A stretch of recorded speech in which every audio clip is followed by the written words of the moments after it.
Imagine this. You've had a long day of running and exercising, pushing yourself to the true limit, and now you're tired, like really tired. So, what's the obvious response to that? You sleep, obviously. When you go to sleep, do you instantly wake up the next morning like only a few seconds have passed, fully energized and ready to go? For some people, it may feel that way. But have you ever noticed how you wake up dehydrated or hungry? Sleep doesn't pause your body, time still passes. And yet in so many games, sleep is treated like a reset button.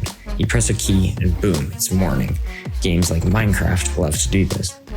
Or you lie down and time doesn't actually move at all. You're just waiting, like Ark Survival Evolved.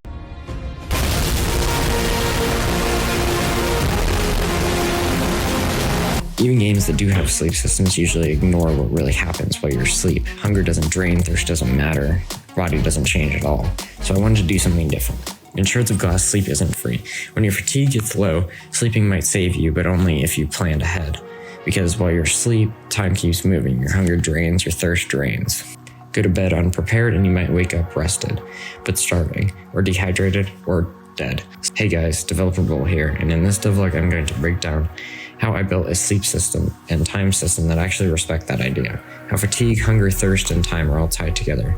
Why getting it wrong almost broke half my game and almost my monitor.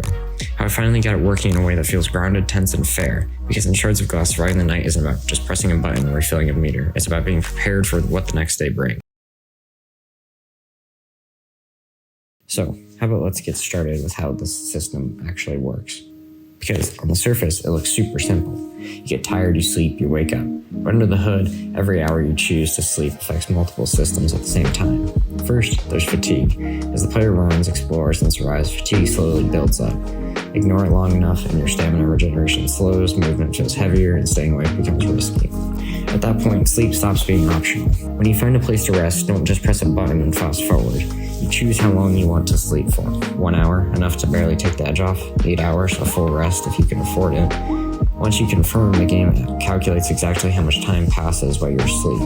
This is on a 24-hour clock, or known as military time. Minutes turn into hours, hours roll into days, and importantly, time never stops. The world doesn't pause just because you're resting. While you're asleep, fatigue recovers, but hunger and thirst continue to drain, just like in real life. So sleeping longer isn't always better. You're restoring one resource at the cost of others. When you wake up, there's no instant teleport, no hard cut. You fade back in, regain control, and immediately feel the consequences of the choice you made before. Sometimes you wake up prepared, sometimes you wake up At this point in the game, I would like to note how much progress I've seen. We went from simple camera movements and head bobs and what have you in the first devlog to sprint systems and hunger systems and thirst systems in the second devlog, and now we have a full sleep and time mechanic set up. The game is actually starting to feel like a survival game, not just a empty project with infinite ideas that were scrounged around in my brain. Now that sleep, time, and stamina are finally working together, I can start building on top of them. Because systems like these don't exist on their own, they're foundations for everything else.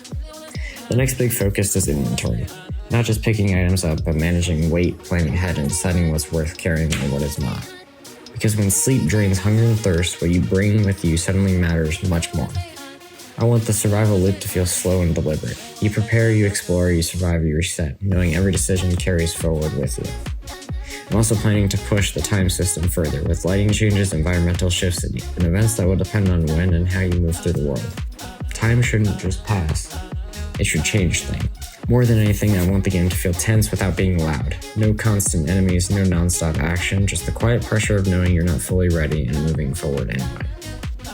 So that's it for this devlog. Sleep, time, and stamina are finally working the way that I imagined. Now I can start layering them and making the game actually feel real. If you enjoyed this devlog, consider liking and subscribing. It really helps me and it lets me know what you want to see next. So also comment down below if you want longer devlogs with more content or shorter devlogs but they're more frequent on the uploads. I really don't mind. Just let me know your thoughts and I will accommodate accordingly. I'll see you in devlog 4.